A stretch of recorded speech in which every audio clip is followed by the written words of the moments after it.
Selanjutnya adalah sambutan. Sambutan yang pertama oleh Bapak Camat Malo. Kepada beliau disilahkan.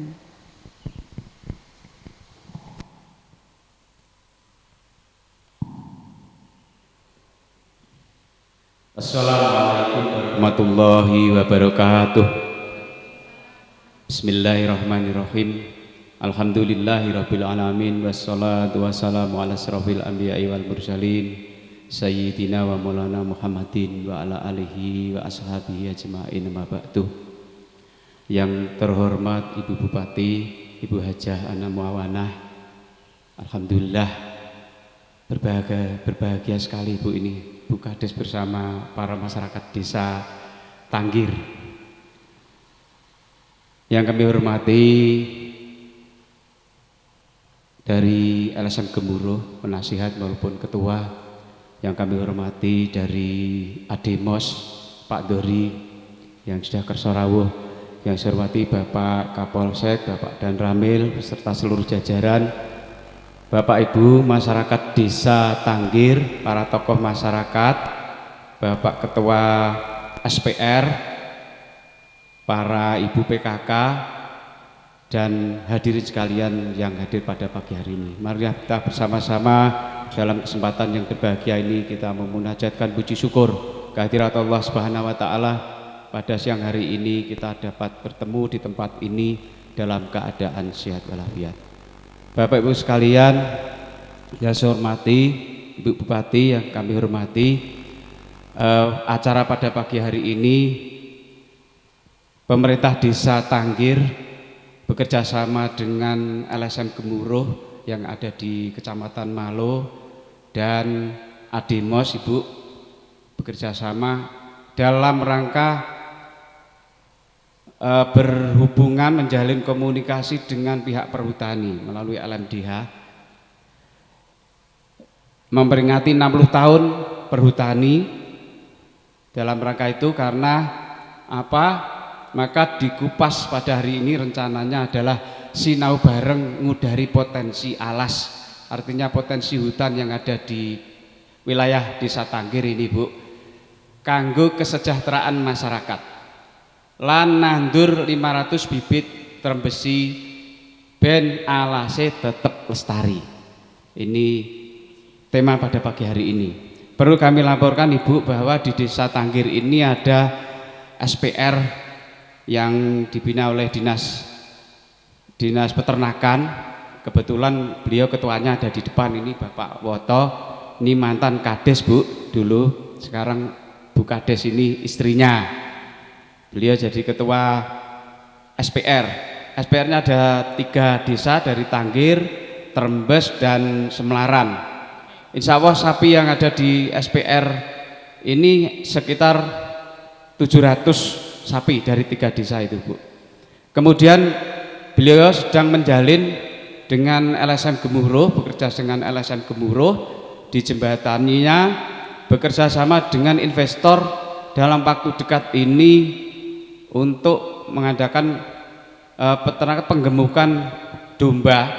Insya Allah 600 domba.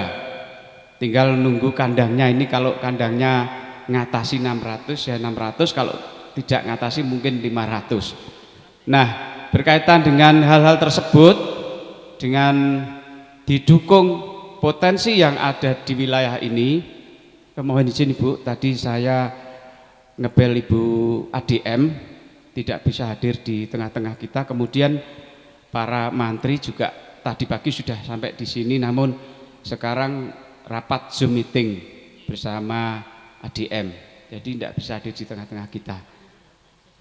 Nah, berkaitan dengan ini, potensi yang ada di hutan tentunya nanti kita melalui LMDH Desa Tanggir ini akan bekerja sama dengan hutan untuk mengelola hutan ini dalam mencukupi peternakan yang ada di wilayah Desa Tanggir dan sekitarnya. Ini kemudian kesiapan dari masyarakat Desa Tanggir, insya Allah sudah siap untuk mengembangkan peternakan di Desa Tanggir dan sekitarnya. Harapannya Desa Tanggir ini menjadi contoh sewilayah Kecamatan Malo, syukur-syukur di wilayah kecamatan yang lain Kabupaten Bojonegoro. Demikian yang kami sampaikan, harapannya mohon kepada Ibu memberikan pencerahan kepada kita semua dalam hal ini sekaligus membuka acara pada pagi hari ini. Demikian yang dapat kami sampaikan, ada kurang lebihnya mohon maaf. Billahi taufiq wal hidayah wa ridho wal inayah. Assalamualaikum warahmatullahi wabarakatuh.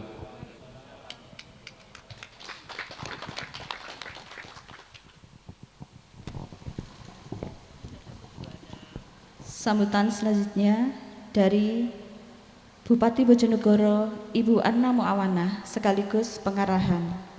Disilahkan.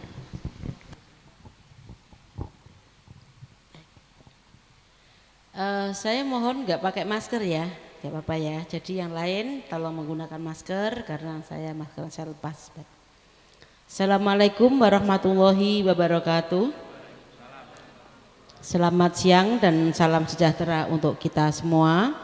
Yang saya hormati tokoh masyarakat, tokoh agama, Pak Kapolsek, Pak Daramil, Babinsa, Babin Kamtipmas, Pak Camat, Bu Kades, dan juga Direktur Utama Ademos, Mas Kudori, dan juga seluruh Bapak Ibu pemangku kepentingan di wilayah kehutanan. Ngomong hutan ini jane zaman biyen-biyen bae wis biasa tinggal di hutan. Zaman biyen. Kalau di Jawa namanya perhutani, kalau di luar Jawa namanya inhutani. Khusus di Bojonegoro memang 40% wilayah Bojonegoro itu wilayah kehutanan. Kehutanan itu bisa milik perhutani atau milik warga memang yang belum terurus karena saking ambani kehutanan. Jadi kehutanan itu wilayah kehutanan itu bentuknya perkebunan, kehutanan, pertanian. Tetapi ada kehutanan yang memang dikelola oleh perhutani BUMN. Nah di situ dengan peraturan yang baru masyarakat yang tinggal di sekitar kehutanan yang belum mempunyai lahan diperbolehkan, kan gitu ya. Kan banyak juga tanah-tanah misalnya punya tanah 5 hektar, 10 hektar tapi nggak dirawat. Nggak dirawat maka menjadi bisa ditanamin kayu-kayu keras, bisa jati, bisa lain. Termasuk saya sendiri juga penggemar pohon jati. Saya juga nanam pohon jati. Artinya kebun tak jadikan alas, tak tanamin pohon jati. Tapi mungkin di sini kita berbicara soal lahan kehutanan yang dimiliki oleh perhutani. Masyarakat diperbolehkan dengan syarat-syarat tertentu. Pertama mungkin tidak boleh merusak pohon intinya, boleh dengan tumpang sari, karena mungkin BUMN juga badan usaha milik negara harus profit oriented untuk istilahnya untuk feedback kepada perusahaan, maka mungkin ada perjanjian-perjanjian tertentu.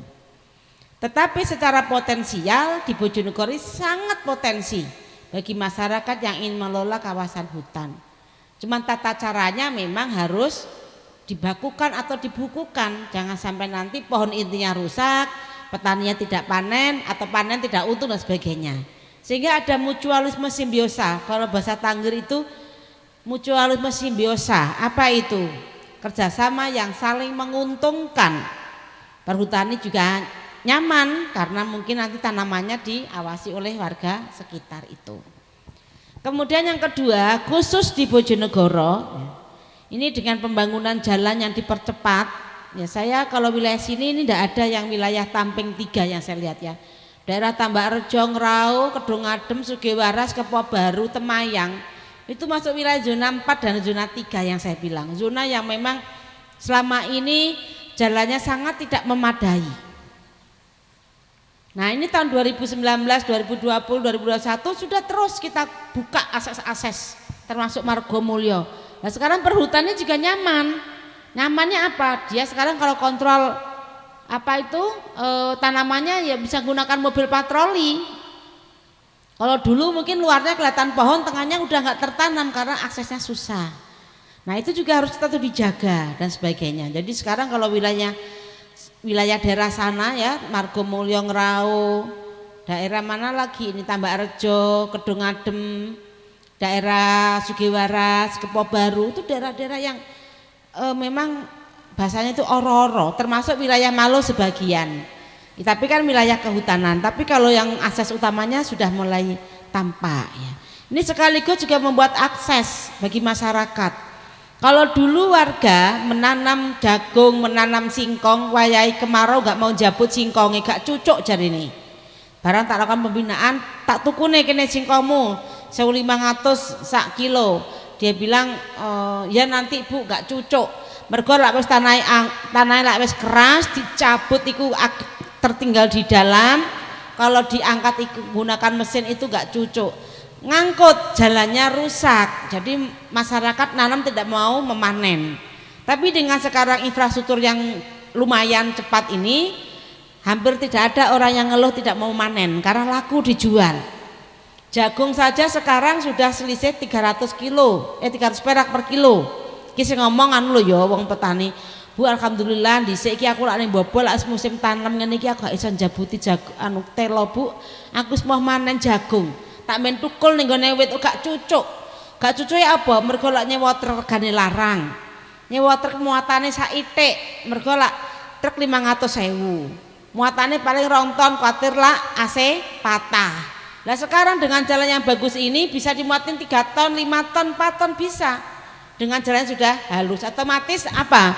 Harga sewa dengan muatan jagung lebih banyak, maka kosnya lebih turun, biayanya lebih turun, masyarakat mendapatkan keuntungan. Ini 300 perak per kilo daerah sana Sekar dijual ke arah Nganjuk. Dulu dibiarkan, kalau musim dibiarkan saja gak cucuk, singkongnya gak cucuk. Nah itu salah satu bahwa hari ini kalau memang kita bicara sinau bareng ngudari potensi keterlibatan masyarakat, itu menurut saya secara apa ya, literasi, secara regulasi sudah selesai.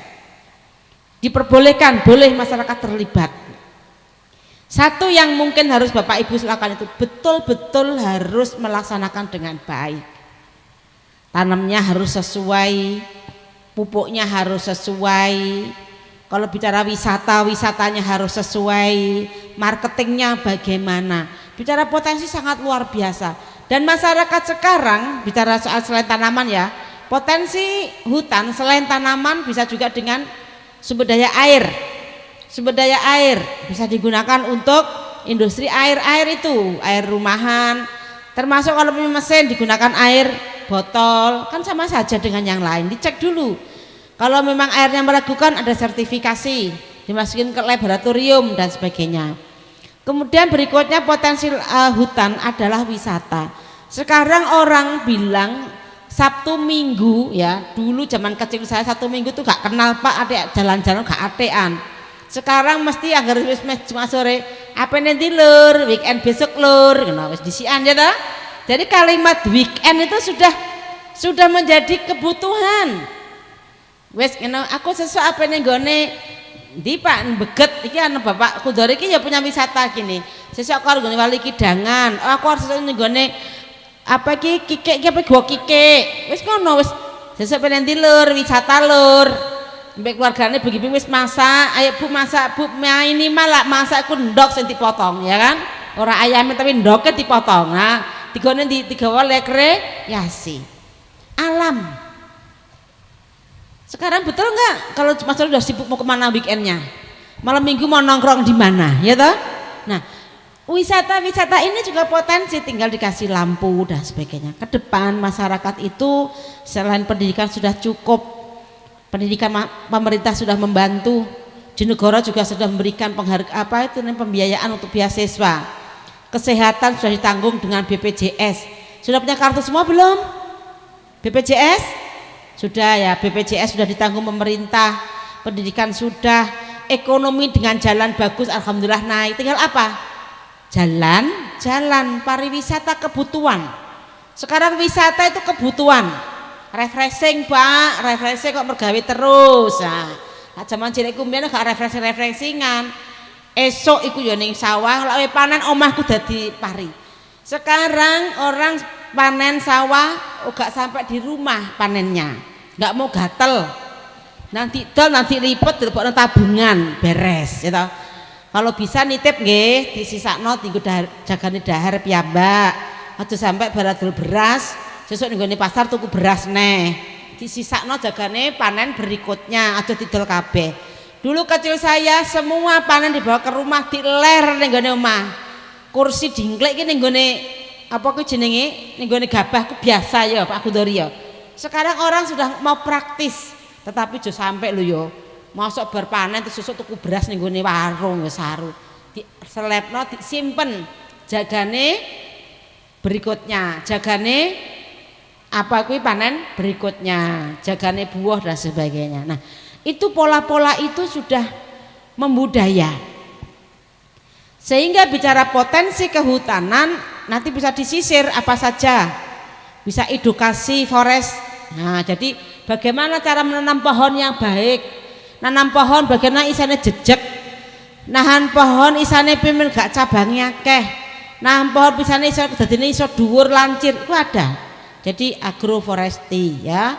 Kemudian untuk wisata, kemudian untuk pertanian, tumpang sari untuk peternakan. Peternakan jangan bicara sapi saja, ada kambing, ada ayam kampung. Ayam kampung sekarang udah hampir punah. Padahal itu ayam yang paling murah dilepas saja sore balik mulai nih modal kandang tok. Kandangnya udah dua-dua kasih munggah, nengisor. Doke larang ayamnya juga sekarang idola. Masyarakat sudah mulai sekarang itu sadar kesehatan. Pasti tanya gini, mak nih warung ayam apa? Ayam potong. Biasanya milih telori. Zaman dulu kan enggak anggar anak ayam ya wis mak mau roh ayam paling banter setahun 4 kali ya kan. Ya kan? Nak tanggane wis sunatan, Idul Fitri, Idul Adha, ambek kae arep apa kae? Ya, arep nak lamaran kae biasanya ya kan.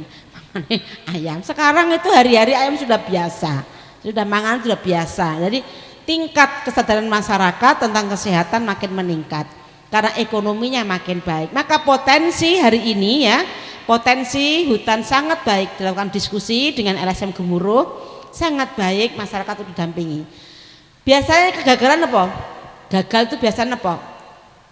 Karena tidak belajar dari kegagalan. Niatnya tanggung-tanggung, orang sungguh-sungguh, bertanam ditinggal pergi, bar bangun wisata ditinggal. Padahal kan harus bagaimana cara marketing, bagaimana cara mendatangkan pengunjung dan sebagainya. Sehingga potensi-potensi itu nanti diklaster.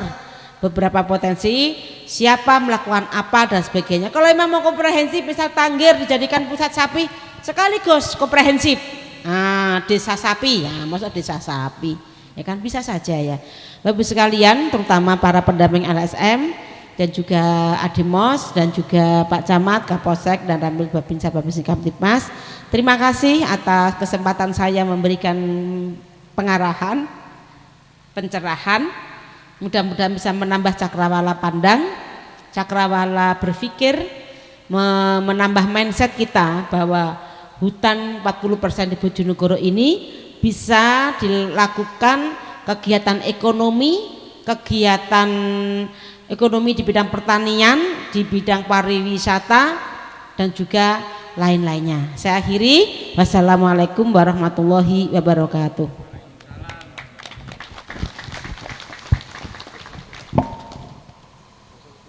Acara selanjutnya, monggo Ibu potong tumpeng yang akan diserahkan kepada Bu Kades Tanggir.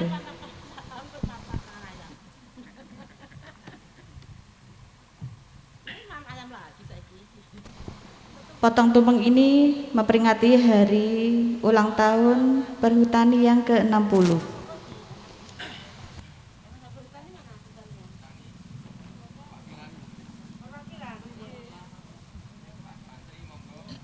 Mantri, ADM tadi kan